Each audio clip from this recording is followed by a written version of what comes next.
Good idea. The name of our talk is Building a Business with Cincom Smalltalk. My name is Arden Thomas. I'm the Cincom Smalltalk product manager. Dirk Verleysen is a senior software engineer with the ObjectStudio product. And we are really glad to be here, and we're pretty excited about our talk. There's a bunch of other talks, and I'd like to tell you about each and every one by Cincom personnel, but I'm told I don't have enough time. Some other talks involving our products. I hope you enjoyed Chris's talk. I always enjoy his presentations. I think the Cairo stuff is really great. So we'll look out for some of these other talks. Our objectives here, we want to basically show you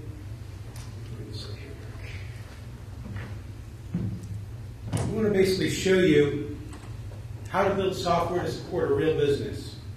Now here's one of the things. We don't want to show you end results and say, really, it's easy to build, trust us.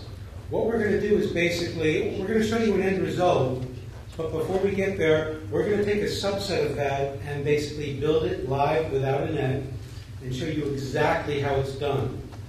I don't want you to have to take a leap of faith to understand how we got from our example and what we built here to our end result.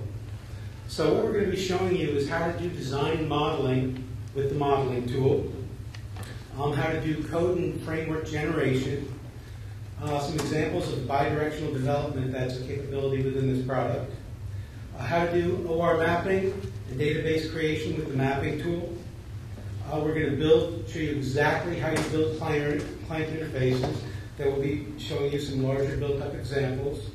And we're also going to, the only thing we really don't show in more detail is how to build a browser application, but we're going to show you the end result and how it interacts with the client application using the same object domain.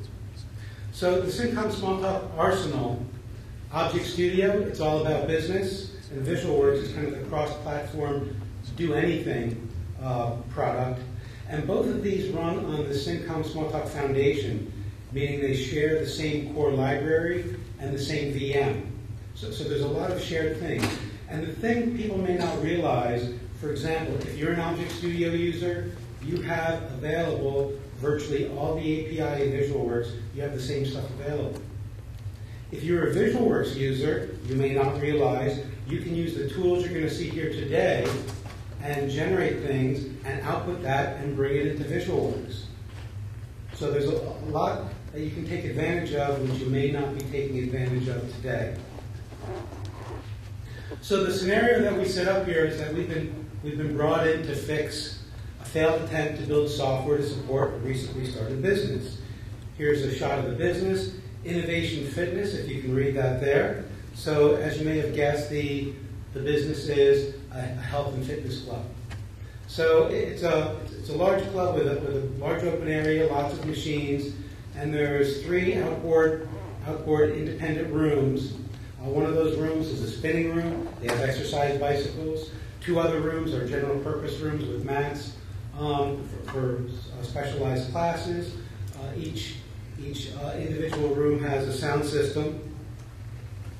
Some of the basic requirements for the health club is they need a software system to track membership and membership information, member dues, member club attendance, signing up guests and guest attendance.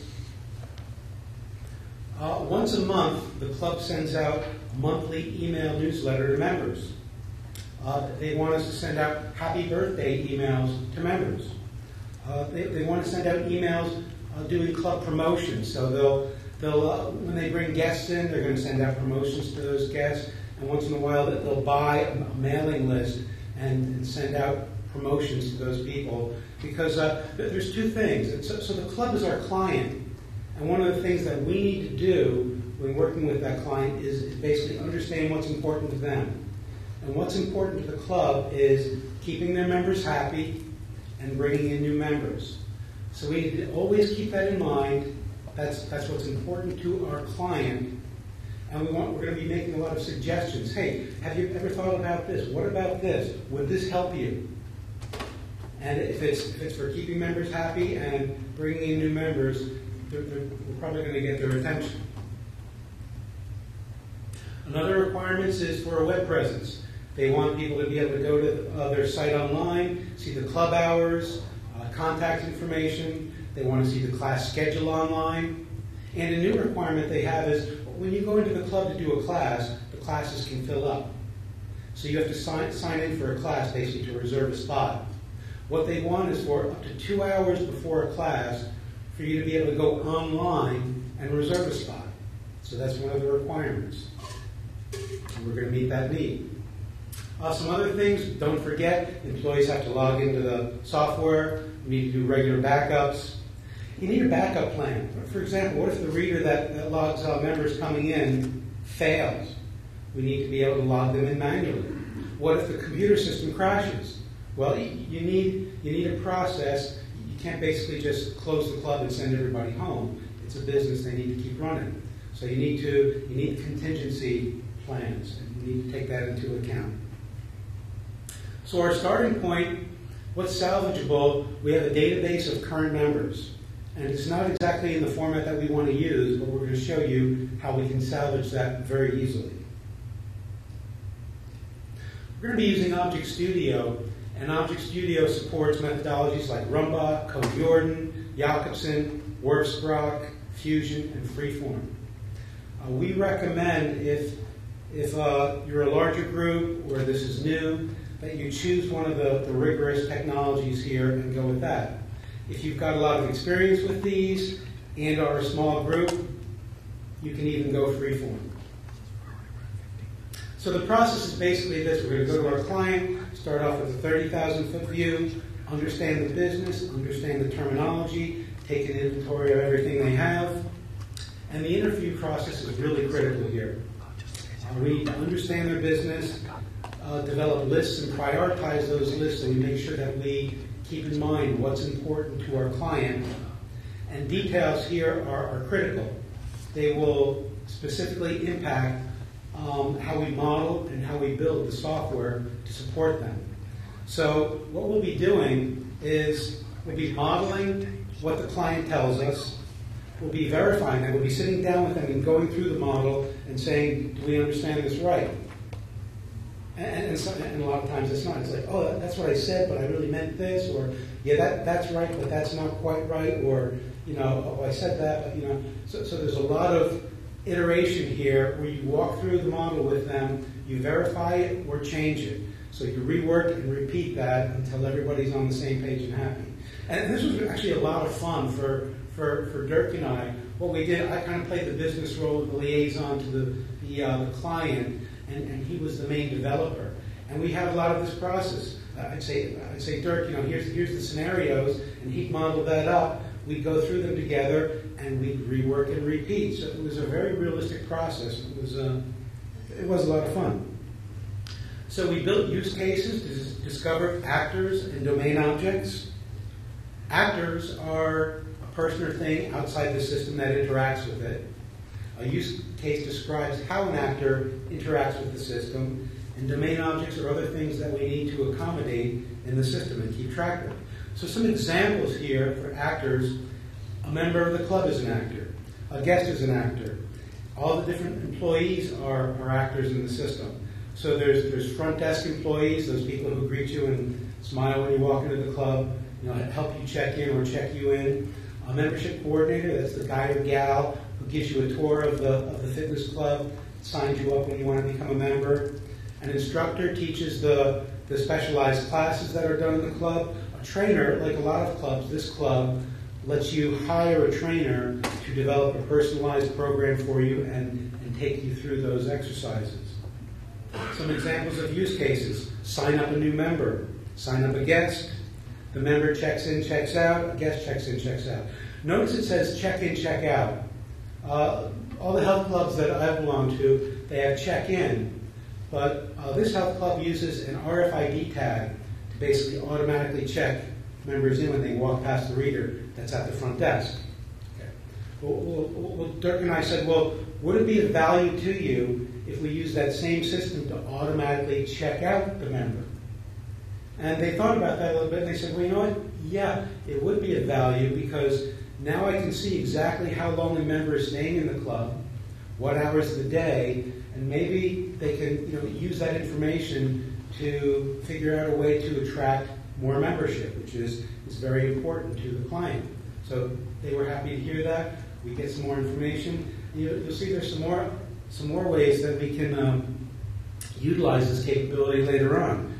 We can see exactly how many members are in the club, meet fire regulations easily. When we're closing up at night, we can see, oh, is there somebody else in the showers in the locker room before I lock up?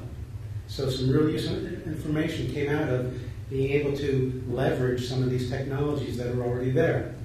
Some other domain objects, the RFID tag that attaches to their keychain, the credit card, equipment, exercise room in class.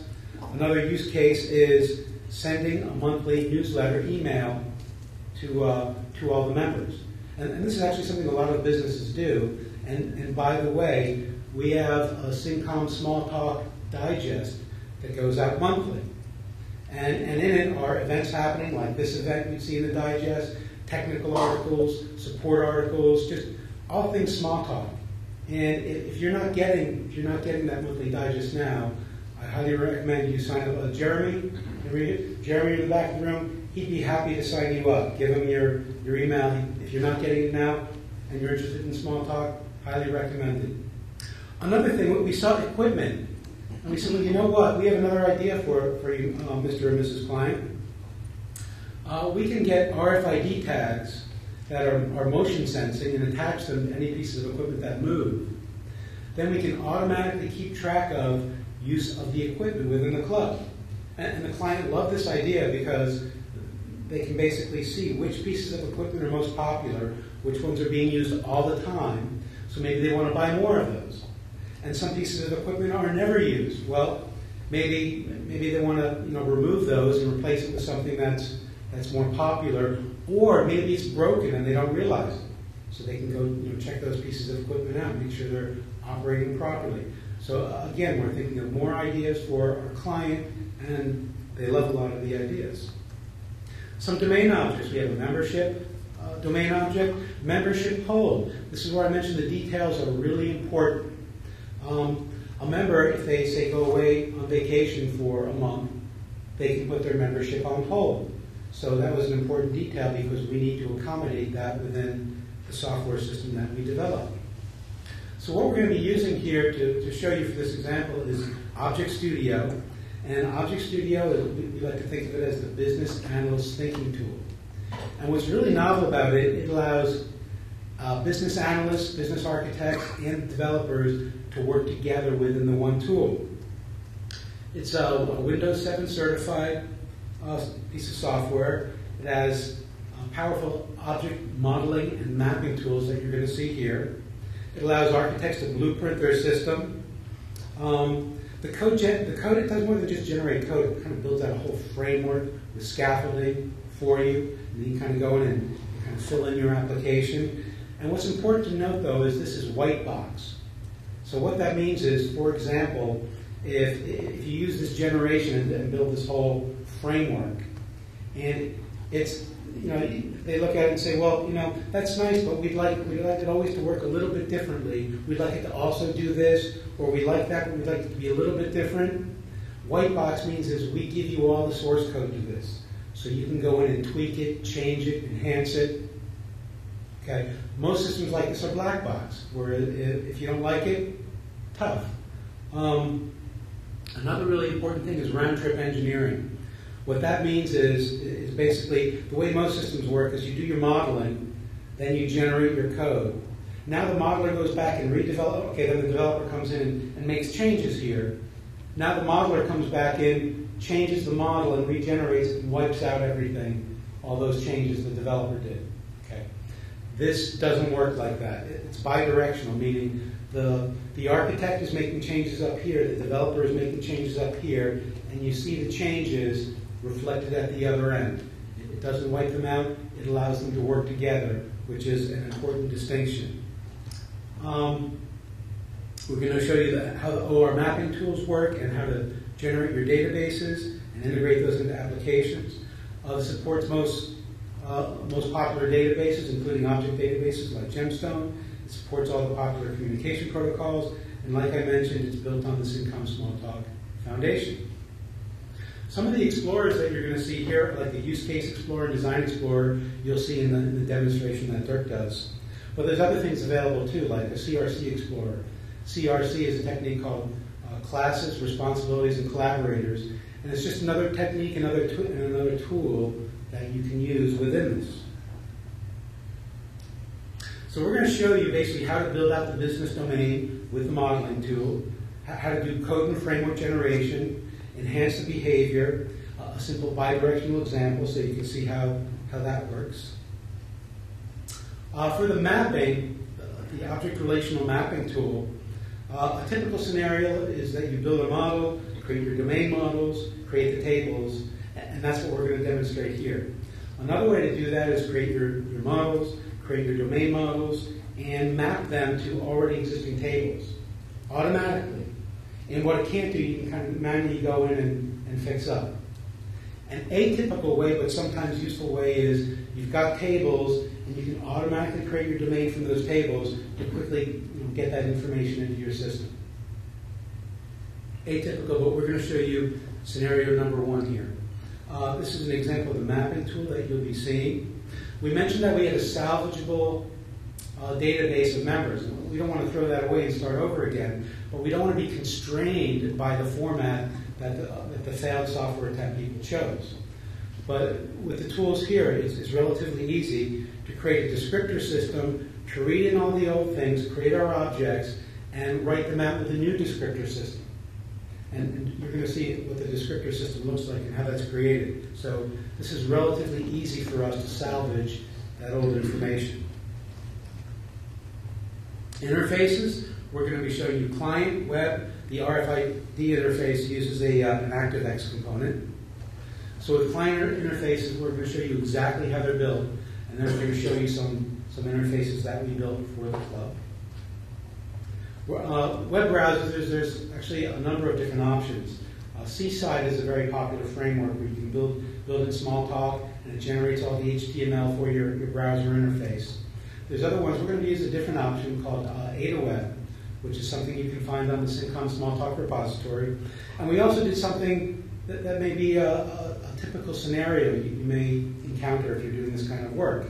We basically talked to our marketing guy. We said, hey, use your tools and develop an attractive browser application for this club. And then give it to us. And we're going to take that and we're going to integrate it into and serve it from our Smalltalk server and make sure that it works with our object domain. So that's maybe a typical scenario or a scenario that you need to use in the politics of a corporation, things like that. So hopefully more realistic. And with that, I'm going to turn over this to Dirk.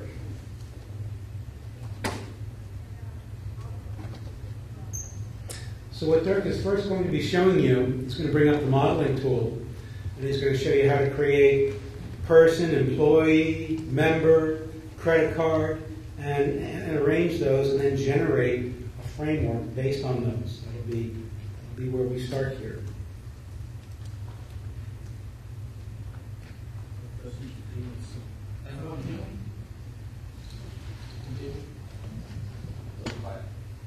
It's okay like this? A little closer. Yeah, can you hold the mic closer? Pretty close. We just need to speak up to it. Yeah, I'll do my best. So I first need to drop some stuff from the database because we're going to create new tables and I don't want the database to be the old ones. So, 1 second,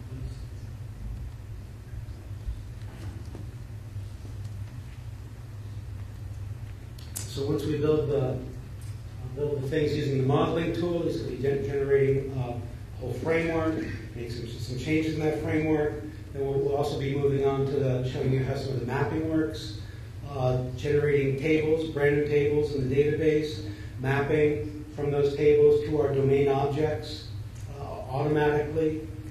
It'll be showing you how to populate, how easy it is to populate the database and put some information in for some of the tests we show.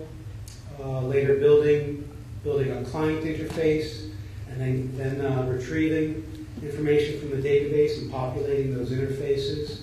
So we'll show you all those things. So you can basically see exactly how all this work is done before we show you the final examples. And like I said, it shouldn't be a leap of faith. You'll see exactly how we do it. You go ahead and start. So our modeling tool will build a small model. So I create a new model. I'll rename this here. Information. I need to create a submodel. The thing we're going to build is a small application using persons, a hierarchy from employees and members, and we'll add some credit cards to the members, so we have a relationship between members and credit cards. So I'm going to build it very quickly now. I'll open an object diagrammer because I like to model visually. It's a lot easier. Looks a lot nicer. Clearer to also to interact with your client. It's a lot easier to have a visual presentation of it. So I'm going to create classes. I'm going to do this very quickly. So I have a person class. Right here. I have an employee class. A member class. A front desk, which Arden already mentioned. By that we mean front desk personnel, not literally the desk. And a credit card class. So these will be the classes of our system. I've created them. I'll do some rearranging.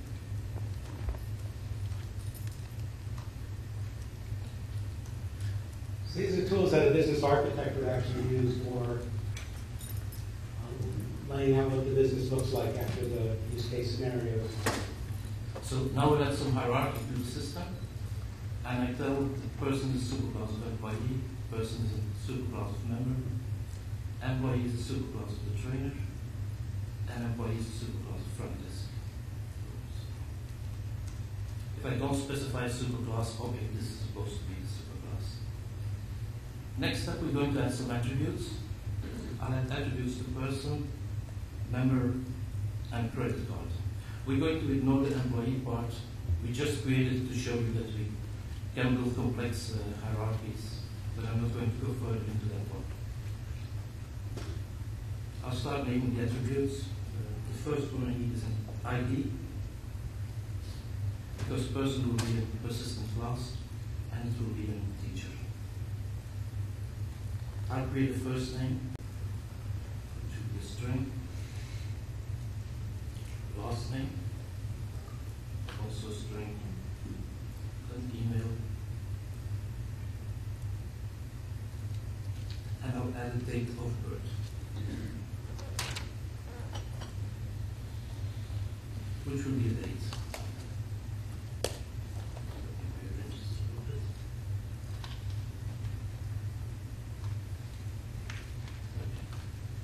So now the member attribute I simply add changes to a registration date, which is also from the date. On the credit card, we have some more attributes. We'll add an ID again because it's persistent. I'll have an expiration date.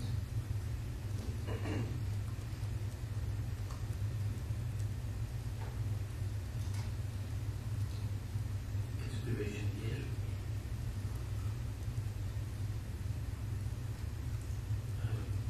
Card type, which will either be MasterCard, Visa, American Express. This will be string type. And I have one more thing, the credit card number. So these are our classes with their attributes. I'm going to do it with all. And now we still need a relationship between the member and the credit card. So I'm going to create this relationship simply direct from member to credit card. And we have a one-on-one relationship between the member and the credit card.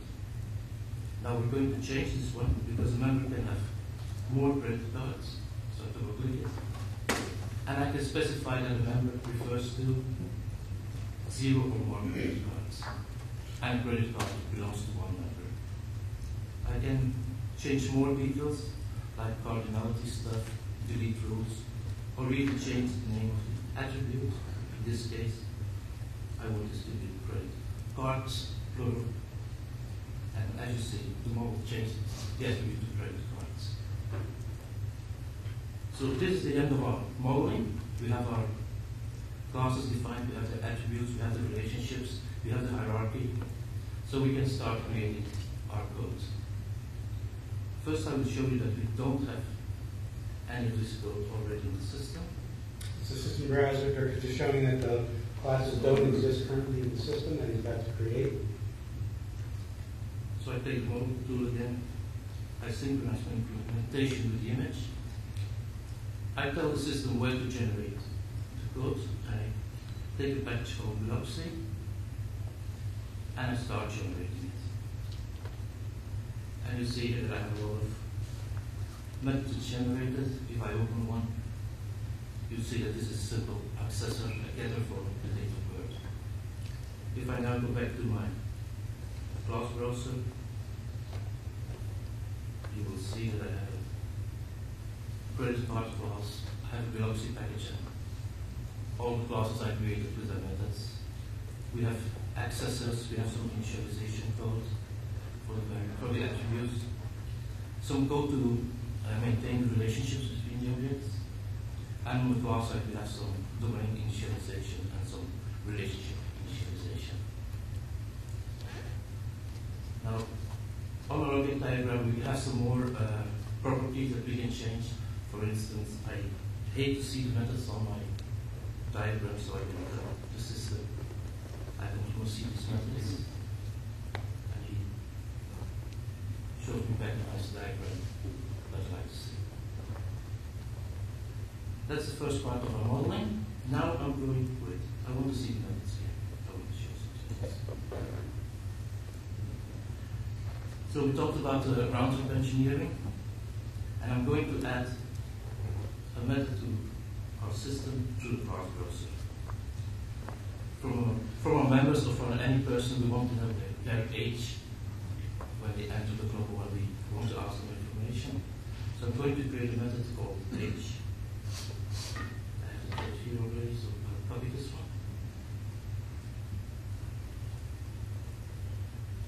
Dirk and I had to discuss this when we were like, Dirk, I don't know. I'm sure a lot of people checking into the club would want their age to pop up, but we wanted to do it as an example just the same. So we take the date of birth. If it's new, we print what's available. If it's not new, we calculate the years apart from between the current date and the date of birth. And for compatibility reasons, we print it as a string. You'll see later because we're going to use this method. And I save this. Now if I go back to the model, you will see I have an age method here. It's identical to the one I just created. So he puts the method from the class immediately into our model. So we stay in sync all the time. Now we have created this. We have our model, we have our attributes, we have our methods. We're going to start to do some mapping. I open the mapping tool. I'll create an atlas also called Biopsy. I'm going to make a database connection.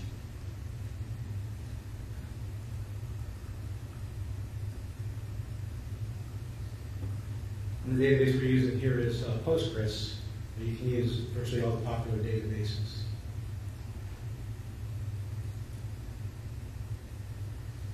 I take the public schema. And first of all, I'm going to add the classes we just created to the modeling tool. I select them all, and I add them to my atlas. We're going to focus on member and credit card, so you see I have member, all its attributes, even the ones he inherited.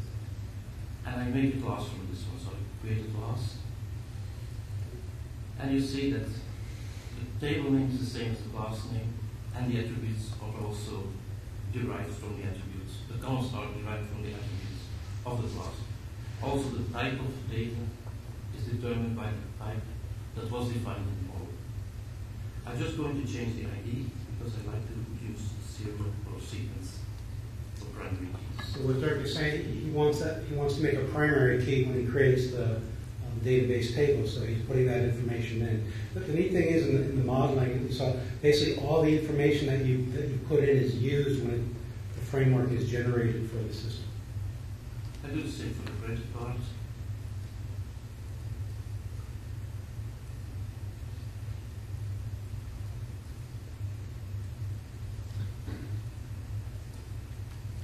And I add one more thing to the credit card.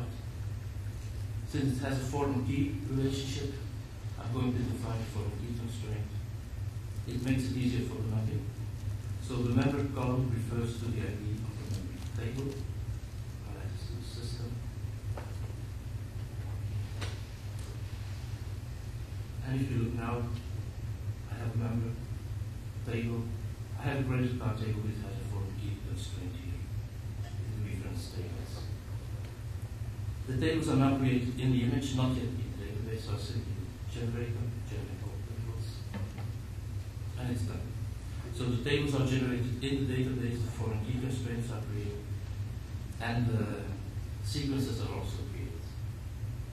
Now we still need to tell the credit card object to map to the credit card table. We have some automatic functions for that, so I will try to do the matching automatically. And since the names are identical, the types are compatible, he will do this all automatically. So if I look at number, you see that the mapping is created, we have direct mappings, and we have a one-to-many relationship between the member and the credit card. Looking at the credit card, you will see that the same thing has happened, and that member is a one-to-one relationship, and he tells you how the join is made. The mapping is complete, so we're going to generate our descriptor system we use in our code. I was creating the velocity package, and this is done. If I now go to the velocity package, I have a velocity descriptor system. It has information about classes. It has information about tables. And it has information on how to connect the classes with the tables. Remember the descriptor system, we would create another descriptor system to read in that old database information and then write it out with the new descriptor system to salvage that old information. I need to find one for us. And this is the velocity manager I will show you first what I'm going to do. So I find in the velocity manager, all it does make a connection to the database and returning a session. Because all database access is done by this session. So I create a new session, I'll create two members, I start unit of work, I register two blank members, and then I populate the member with data. I then create two credit cards, and I link the credit cards to the first member, with myself. Arden always takes cash returns. He gets all the credit cards, I don't know what that is. And I commit the unit of work, so this is going to insert the data into the database. I'll execute this one. So it's creating some of our domain objects and having it automatically write those to the database, and then we'll use them later. I'll inspect it so you see how quickly it's done, or how slowly. And it's done. So now I have two member records in my database and two credit card records in my database. Having done that, I go back to my modeling tool because I want to create a GUI on the member. We're going to create a GUI, then we're going to fetch a record from the database and to show that in the GUI we just created. So I go to the interfaces. We're going to work with the number class. I create a new one. I enlarge the GUI a little bit. I change the name because member 0 is not.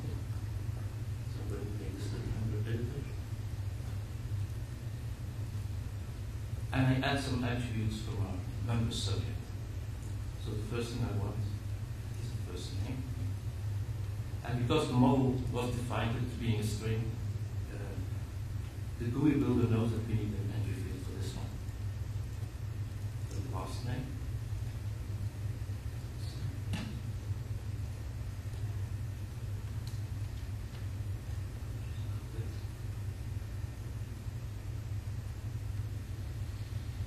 I'll add the date of birth. field, so he proposes a date field to me. I'm going to change the format of the date field because I'm on a European system and we want the American date system to be shown. It's one of the things we find in our review is what kind of dates are these? In the US, we want to see MMDDYYs. That's the change he's making. I'll have a regular entry field, which is not derived from an attribute, and I call it age. I'll have this one here. I'll make this not editable, because we don't want to change this field. And I map this entry field to the method from the age method we just created.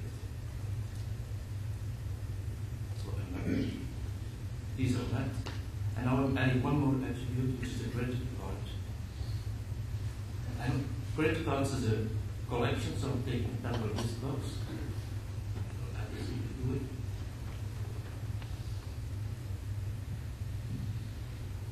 Since we have full code control over all this, we can make the age field read, if any members over 40 have the age read 33.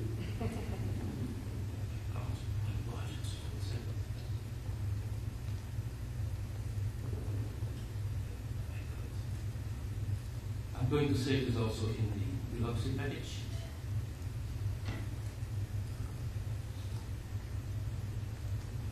Close the designer. And if we now look at our class browser, you will see that we also have a controller in the package, member editor controller. Now I'll execute some simple query. Can you see the code on the screen? So we're creating a query. Let's show the big one. Show the big one. Let's here at the bottom. We create a raw query. We read one member, and if the last name is like VER, we don't care about the rest. He will return the first record that he finds like that. So we're simply pulling the data information from the database that we populated and opening up a client interface with it. That's the code he's executing. So we execute the query and we get one object. And then we open the editor for the screen we just created with this object that we retrieved from the database. Let me execute this one. And here it is. So that's basically how the construction is done, just on a smaller scale. We'll be showing you some examples of doing this on the larger scale with the interfaces that we built for the club. So I'll open the front desk controller for the club. And it looks a bit like this. So we have a logo, we have how many members are currently in the club, and we have a list of the courses that are ongoing or are taking place in a few minutes. So for instance, we have a course here, some description of the course, where it's being held, the already registered participants, and we have a view of when the next course of these CX works is going to take place. So in 2 days' time, we have 11:30, 15:30 of these courses. Now, when people start checking in, it's going to simulate some people checking in the club. It's a pity I had to change the resolution because you won't see the same effect as the normal front desk people have. So when people enter, it shows up and then it will disappear after a minute by design. And you see that we discussed with the club also was, can you show how long the member has been a member of the club? Because maybe they'll use that in the greeting. So we enter some people. Depending on the status of the member, we can show different colors and because this person, for instance, can be held by the front desk people and say, hey, we have some messages for you. So if we click on a person, we get this picture. We can go into this personal data, and for this person, for instance, we can see that he gave a wrong email, so we want to ask him for a new email. No, when he checked in, the background color was different. That kind of alerted the front desk people that there was basically messages waiting for that person. If one of these persons, for instance, now wants to sign up for course. We select the person, we select the course he wants to take, tell him to register. Okay, for the following course of 12:30, I register him, and he says. He's registering for a class when he comes into the club. Which also, they want the ability to do that online also. That's the GUI, well, that's some of the GUIs we built for the system. So now I'm going to start a web server, and we're going to show you the website. Oh, I still not sure. Wait a second.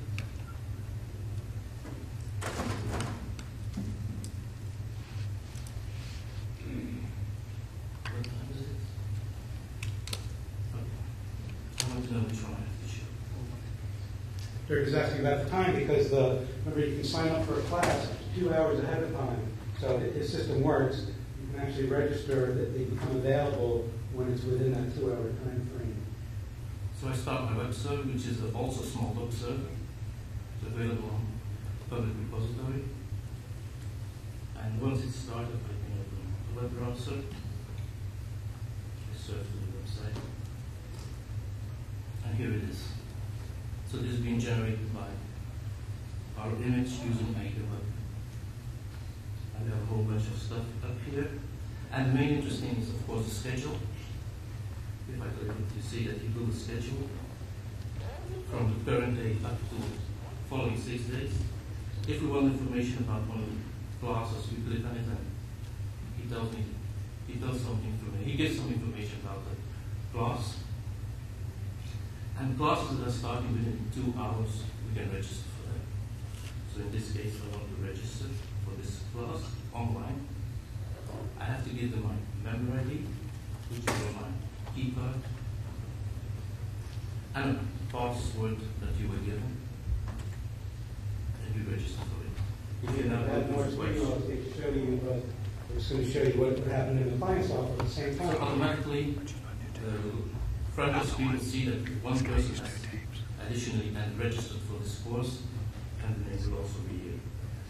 This Well, person people will sign up online in the front desk. This is populated right in the front desk. So both from the browser and from the client software, they both use the same model, and those are kept the same. And that's what we're going to show. Many things we want to show. So I hope you got something out of that. Basically, what we showed you is how to use the modeling tool to reflect your business through your use cases, how to generate a whole infrastructure, how to write some of your own code in there, and how to reflect it at both ends, how to generate your tables, map those tables to your objects, populate information in the tables, retrieve it, and put it in your interface. Okay, we gave you a small set of examples of all those things. And then, like I mentioned, the only thing that we didn't have time to do was go into the details of how we did the whole web browser interface, but it is tied into the same domain, and it is served from the Smalltalk server, which both share the same domain model.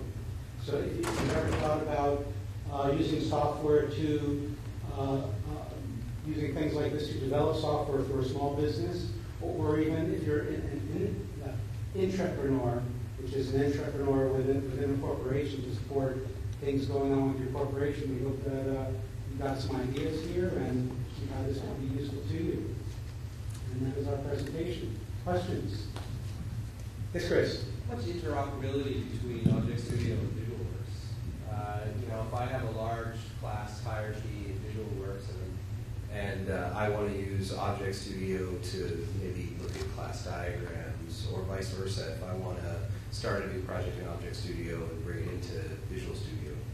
Some of the base tools like the browsers are the same within the two. They're both basically different IDEs. However, there's a lot more shared at the domain level. So, for example, you can use the ObjectStudio tools to generate all the descriptor system uses GLORP, generic lightweight object relational persistence framework, which is in both the products. So the descriptor system and the framework, you can actually take that and use that, basically export it and import it into VisualWorks. So you can use things like that in both products. It's just there's a mismatch in the, I mean, they're both independent IDEs. And also in the model too, you can create your model and generate Visual Works classes. So you simply generate in the Visual Works namespace, and you have classes that you can use with Visual Works without any problem. Yeah, I have some questions. Yeah, first of all, I can very much for this presentation. It's probably one of the best description of ObjectStudio I've seen so far. And I very much the fact that you can generate some code from the from the diagram that you have. And do you generate also unit tests, or is it just the model? Or do you generate some tests as well? We don't generate tests at the moment. No. Why this is not something you have thought so far, or this is not a priority? I'm a product manager. I'm just adding that as something to discuss to something we can consider. I'm just wondering. That's a good idea. So thank you. But one more thing, by the way, we have a number of engineers here. If you want to see what happens under the covers or have any detailed questions about how any of this works, we've got people here who can take you into more details than you could possibly want. We'd be happy to talk to you about it. There's another question. The getters and setters that were generated by the tool from the attributes, are those could those be removed, or are they required for the relational mapping? For the relation mapping, no, actually they can be removed. They can be? Yeah, because to add items to the relationship, we don't use the regular accessors. Good. We have instance where we able to insert or remove methods. Thanks.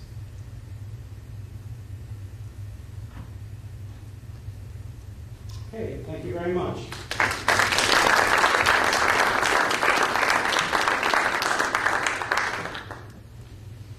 Now it's break. We will start here again with Eric's presentation at 11:15.